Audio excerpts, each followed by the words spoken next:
The unearthing.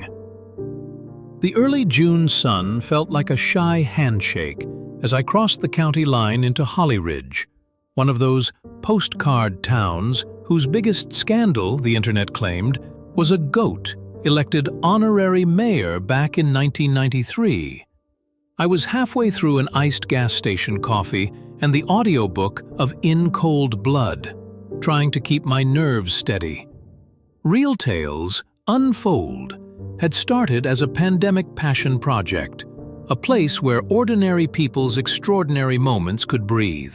2 years later, our audience wanted bigger stakes, deeper wounds, louder redemption.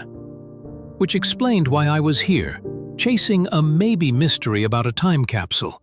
40 years earlier, the class of '85 from Hollyridge High had slipped Polaroids, mixtapes, and letters to their future selves into a cedar box, lowered it beneath an ancient cottonwood, and vowed to return as grown-ups to dig it out.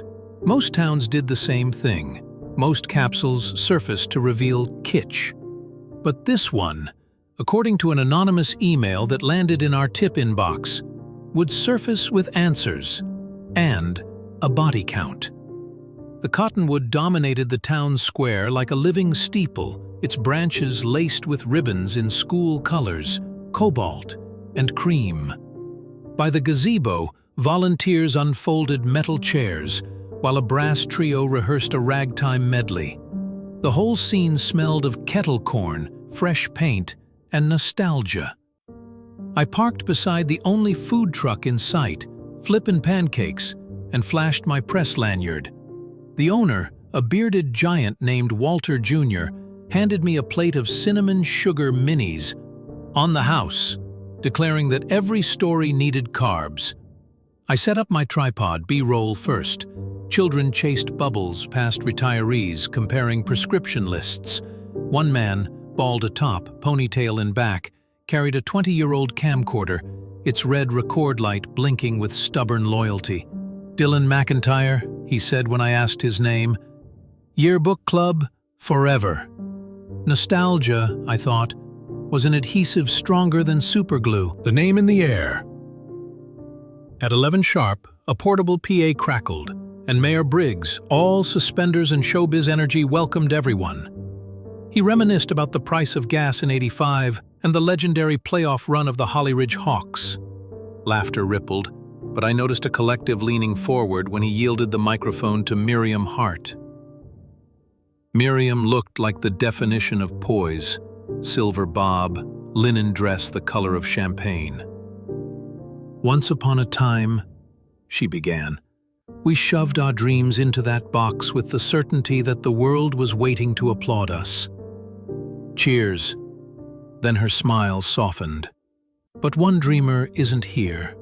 Evelyn Pierce." Heads bowed. Somewhere a baby cried as if sensing the weight of the silence. I had researched enough to know Evelyn's basics. Honor roll student, lead in the spring musical, vanished in August 1985 after the county fair, presumed runaway until a fisherman found her bracelet near the river months later. No body, no arrests, a cold case iced over by years. The ceremonial shovel cut into earth. Men in commemorative t-shirts hauled up the cedar chest, hinges rust-kissed. As the lid creaked open, the brass band fell silent mid-note. Inside lay layers of history, folded yearbooks, VHS tapes, a carton of cherry Coke, and letters, stacks of them sealed with stickers of neon hearts. My camera zoomed tight, lens inhaling every detail. That's when Miriam froze. Nestled among the pastel envelopes was one stark white, sealed not with a sticker, but green wax stamped EP.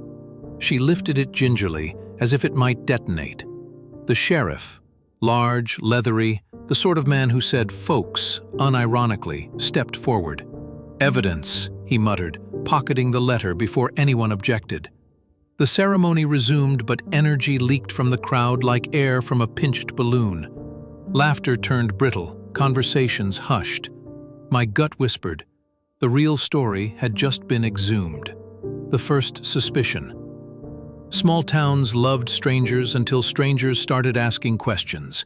15 minutes after the capsule closed, I found the sheriff, Grant Elder, by the lemonade stand. "Press," I said, offering a smile and my card. We played verbal volley. He insisted the letter was private. I insisted the public had a right to know. His gaze hardened like clay left in the sun. "Miss Ellis," he said, reading my name off the card. "The dead don't need paparazzi." I countered that maybe the living did. He tipped his hat and walked away. I filmed his retreating back. Back at the makeshift reunion tent, Miriam answered questions between photo ops, her composure slipping only when I mentioned the white envelope. "Evie adored theatrics," she whispered, as though Evelyn might overhear. That night in my motel room, the Rosebud, retro chic if retro chic meant hasn't been updated since VHS. I Skyped Janelle, my producer. She wore the blanket cape she saved for crisis editing. "Okay," she said, "we've got a missing girl, a secret letter, and a sheriff who can't spell transparency. Potential. Hi," she paused. "But we need conflict, Monroe. We need heart. Remember, our viewers stay for emotion." "Trust me," I said. "This town is sitting on a powder keg of emotion." Flashbacks on microfiche. Morning rain turned the square into a watercolor. I headed to the Hollyridge Record, circulation 2,300, tagline, "Big news, small print." The editor, Rose Kim, was younger than me and twice as caffeinated. She granted archive access in exchange for a cameo in the eventual documentary. Deal. Microfiche hummed as I scrolled through 85. Headlines painted an America of Cold War tension and Back to the Future optimism. Then, August 13th, local teen missing after fair. I zoomed in. The article quoted Sheriff Walter Hodge urging calm and suggesting that restless youth sometimes seek adventure. Subtext screamed, "Runaway." There was no follow-up on searches, no vigils, no leads. Rose frowned. "Our paper moved offices in '91. Some files disappeared." Convenient. In the break room, Rose confessed her aunt had been Evelyn's lab partner. "She swore Evie was pregnant," Rose whispered. "Back then that was scandal enough to rewrite a life." Pregnancy. A motive for running. Or for murder. The puzzle grew. Retired Detective Winters. Detective Caleb Winters lived in a farmhouse disguised as a library, shelves from floor to sagging ceiling, the smell of dry pages and eucalyptus. He poured black coffee into mismatched mugs and listened, without interrupting, as I explained the capsule incident. "Eve's letter resurfacing," he murmured. "Is destiny wearing work boots?" Winters had joined Hollyridge PD in July 1985, 2 weeks before Evelyn vanished. Young, idealistic, he pushed for a full search, but Sheriff Hodge overruled him, claiming limited resources. Winters dug discreetly. Somebody found out. A transfer to cold case purgatory followed. He handed me a manila folder labeled Pierce E. Inside copies of school records, carnival map with red X's, and a heavily redacted statement Evelyn had filed. The black marker covered everything but one phrase. He said no one would believe me because he wore the badge. Winters stared at the marks. That letter in the capsule might hold the name this ink stole. Outside, wind bullied the sycamores. I felt history flex its muscles. Night raid at the station. Journalists sometimes break rules like kids break piñatas, hoping truth spills out. That evening, I found myself outside the police station, rain tapping the roof like Morse code. My objective: acquire a copy of Evelyn's letter. Legal? Not exactly. Moral? I convinced myself. Turns out I didn't have to pick locks. Grant Elder was inside, lights on, letter spread across the desk. Through the blinds, I saw him trace sentences with a trembling finger. Pain, not guilt, creased his brow.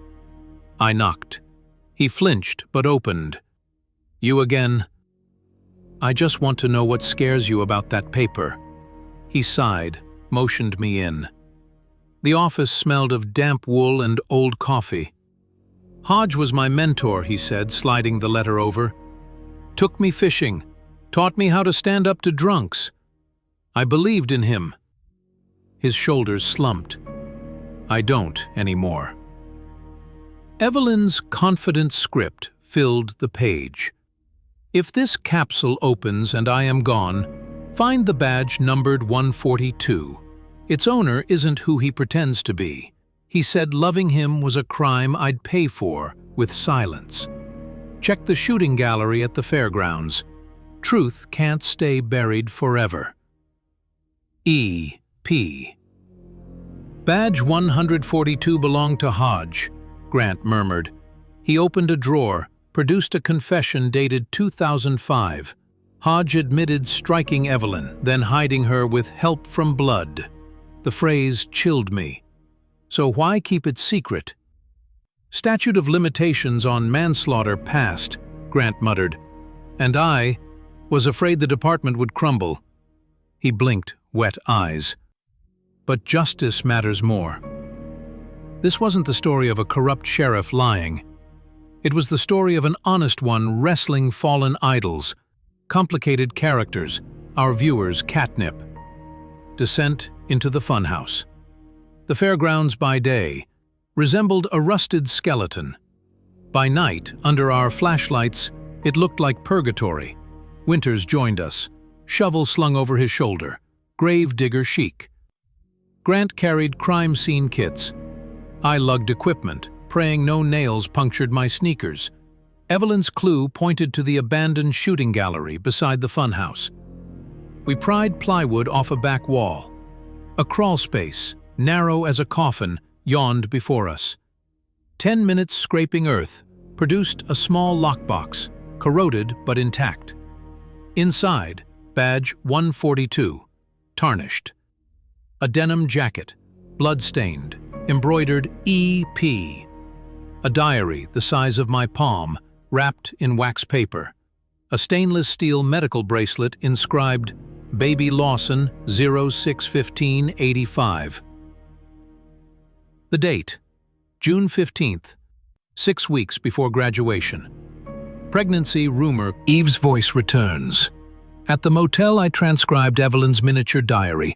Pages stuck, ink smeared, but her voice rose clear. June 2nd, 1985. He promised the condo in Galveston after "It's all settled." Said my belly wouldn't ruin his career. I'm naive, but not stupid. June 28th. Asked Mama what love costs. She said real love writes receipts, not IOUs. July 10th. Found courage to record our conversation on Dad's old cassette. His threats now live on tape. I tore apart my camera bag until I found a USB cassette converter purchased for a previous episode. By 3 a.m., Evelyn's taped confrontation whispered through my headphones, the voice pleading for safety, a deeper voice Hodge promising silence, like the river after a storm. The menace curdled my stomach. I sent snippets to Jonelle. She replied with a single emoji, exploding head. Community backlash. Morning brought sunlight and conflict. My footage of the sheriff had leaked. Likely someone at the station posted a photo of us loading evidence. Hollyridge woke divided. Some praised our pursuit of truth. Others feared tarnishing the memory of a man who'd paid their electric bills, coached Little League. At the diner, whispers followed me like gnats. A waitress delivered coffee, then lingered. My uncle was Hodge, she said, eyes glassy. He had demons, but he saved my brother from jail. Just be gentle. Compassion versus exposure, journalism's eternal tug-of-war. Outside, protesters gathered. Let Evelyn rest on one sign. Justice never sleeps on another. Police tape cordoned the fairgrounds.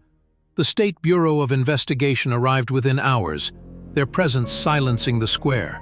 Meanwhile, Janelle booked a prime-time release slot, Friday 8 p.m. EN Stardend. I had 48 hours to craft a narrative balanced as a tightrope, the judge's shadow. Remember the phrase, secured help from blood?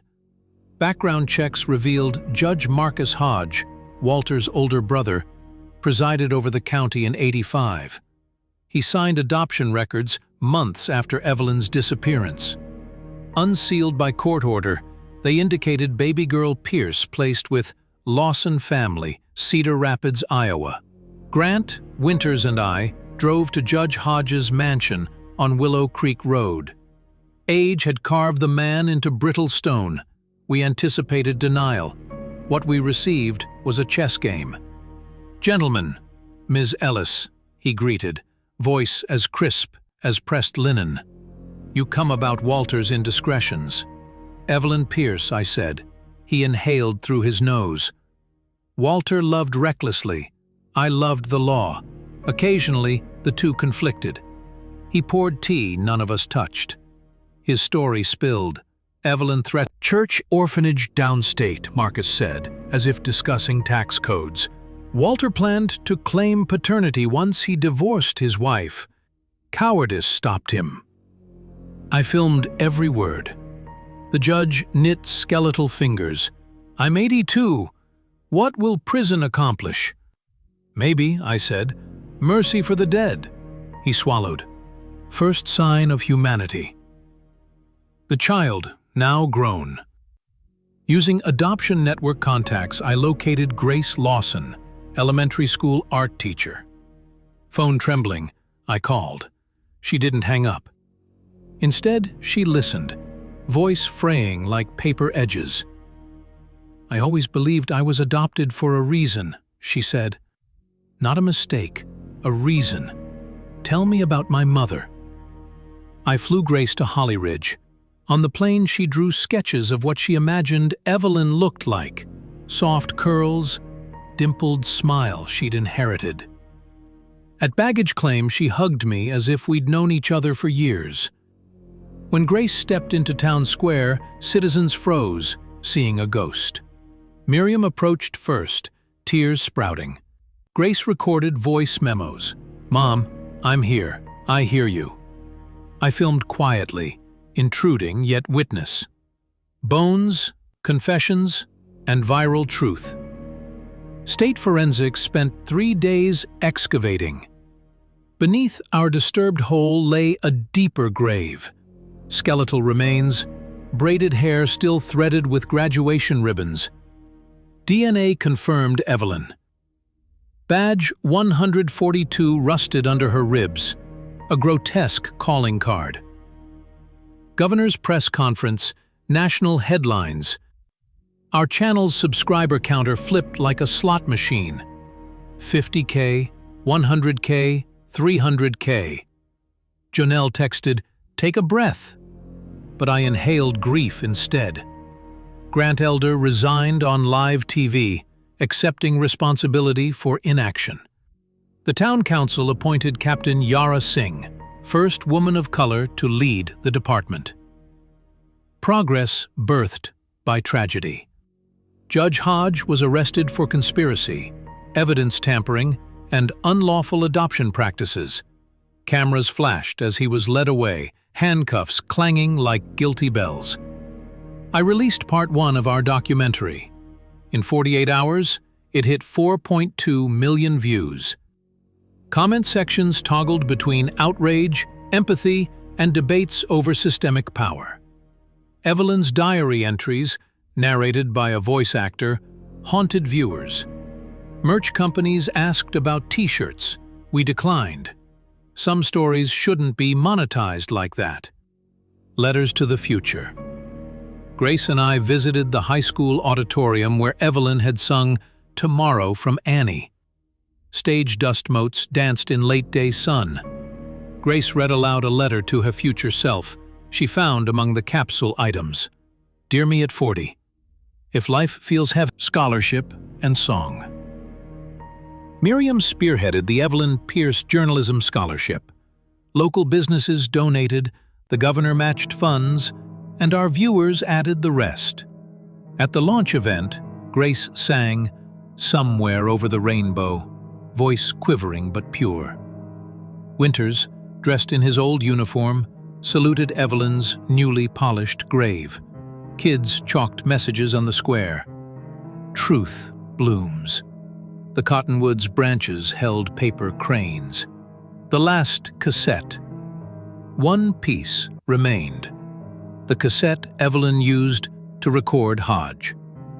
Audio techs isolated a faint second layer, Evelyn humming a lullaby between threats. I played it for Grace. She recognized the tune. Her adoptive mother had sung it. Connection across decades shimmered in her eyes. We released part 2, ending with that lullaby over drone footage of Hollyridge's river at sunset. Viewers said the sound felt like closure. Personal reckonings. I expected to feel triumphant. Instead, insomnia nested in my chest. Jonelle visited, bringing Thai food and reminding me that storytellers carry pieces of every tale. Make room, she said, but don't let tragedy evict your joy. That night I walked the square alone. Someone had hung fairy lights around the cottonwood, turning the old tree into a chandelier of forgiveness. Fireflies joined. I imagined Evelyn at 17, laughing, unaware of how vast her echo would become. A capsule for tomorrow. On my final day, townsfolk gathered again under the tree. This time we buried a new capsule. USB drives loaded with our documentary, Grant's apology letter, Grace's drawing of her mother and baby self, and a collective promise to guard truth. Young students lowered the waterproof cylinder, covering it with soil and tulip bulbs. Plaque engraving, open in 2065, learn, heal, continue. Someone asked me to add something personal. I placed my first field notebook, pages dog-eared and coffee-stained, inside. A confession that storytelling had saved me more than views ever could. Epilogue. Real tales unfold. Back at headquarters, Jonelle cut a teaser. Evelyn's diary quote over footage of the box being buried. Stories are our time capsules. Dig with compassion. The video launched. Comments flooded in multiple languages. Teachers requested permission to use it in ethics classes. A senator cited it during a speech on cold case funding. 2 months later, Netflix called. Grace, meanwhile, started a nonprofit connecting adoptees with their birth stories. She named it Letters Unburied. Its logo, a green wax seal cracked open. As for me, every so often I finger the pearl necklace she gifted. Evelyn's pearls, cleansed of soil, strung on words left in the dark. If you find yourself in Hollyridge decades from now, look for the cottonwood. Sit beneath its canopy. Listen to wind threading leaves. Maybe you'll feel Evelyn's courage, Grant's remorse, Grace's hope. Maybe you'll dig, literally or metaphorically, and discover whatever truth your own era has tried to hush. Because secrets rot, but letters endure, waiting for brave hands to unearth them. National Spotlight. CNN parked a satellite truck outside the courthouse the following week, antenna slicing sky like a steel dagger. I fielded interview requests from morning shows, podcasters, an Australian true crime series that promised a reenactment with period-accurate perms. Part of me thrilled. Exposure meant future investigations funded, voices lifted. Yet each time a new host asked me to summarize Evelyn's pain in 90 seconds, guilt pricked. Trauma wasn't a soundbite. Schools across the Midwest held assemblies about consent and power dynamics. Survivors emailed our channel, recounting buried stories of their own. Jonelle hired 2 moderators full-time just to guide conversations toward resources. We pinned hotline numbers beneath every video, turning views into vehicles for help. Evelyn's ghost, once relegated to rumors, now stood stage center, a reluctant but potent teacher. Truth and tidal waves. With visibility came pushback. An anonymous blog accused us of profiting from tragedy, pointing to ad revenue. I responded publicly.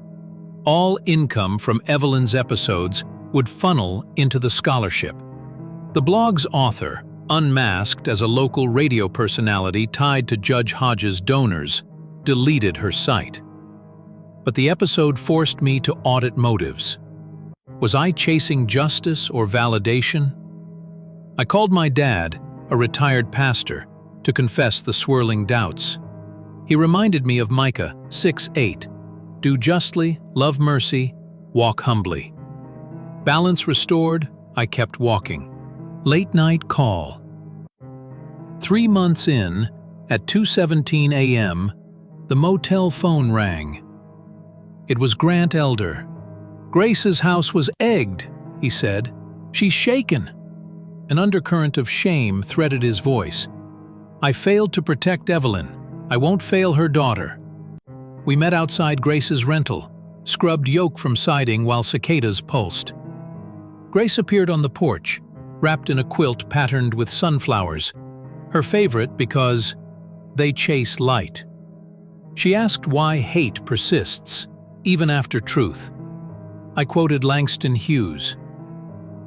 "I tire so of hearing people say, 'Let things take their course.'" We promised course correction together. We filmed none of it. Some moments belong solely to those who stand beneath their weight. The documentary premiere. 6 months later, on a crisp December evening, the Hollyridge Cinema, once a discount warehouse, reopened for our world premiere. Red carpet, more like burgundy thrift store rug, but hearts beat just as fast. Grace wore Evelyn's pearls, Miriam clasped her arm, and Detective Winters escorted them like royalty. Inside, the audience watched in silence, broken only by sighs and tissue rustles. When the credits rolled, no one moved until the lullaby faded. Then, from somewhere in the back, a slow clap grew to thunder. Grant Elder, sitting alone, didn't stand. Tears streamed. A little boy beside him offered a hand.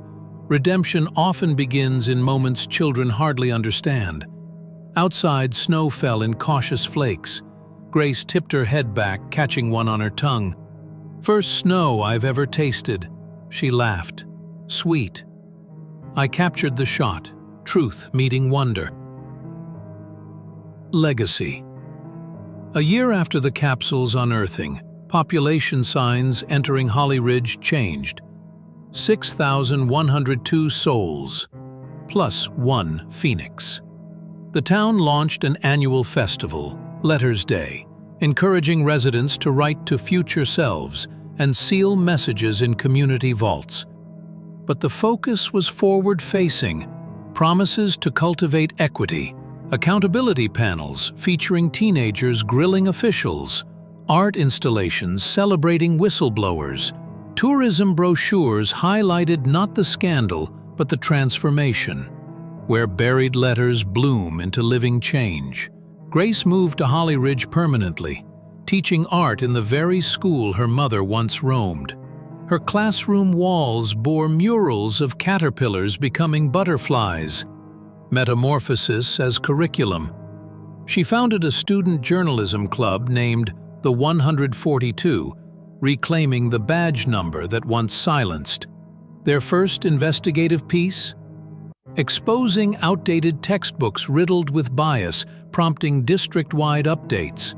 As for me, I kept traveling, chasing new stories, but a part of me stayed beneath the cottonwood, roots twined with Evelyn's final letter.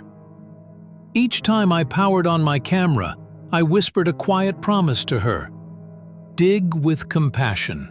Dig until daylight spills into every hidden crevice. Postscript for viewers to come. If you are hearing this years after our last upload, maybe on a medium we cannot imagine. Remember that the engine of every age is narrative. Technology shifts, platforms rise and collapse like carnival tents, but stories endure because they are made of people, and people are galaxies of fragile miracles. Somewhere, a box still sleeps beneath a tree, or a porch, or a school staircase, waiting for hands brave enough to pry it. Because buried letters are not artifacts of the past, they are invitations to a more honest tomorrow. Real tales unfold, real stories, raw emotions, shocking truths.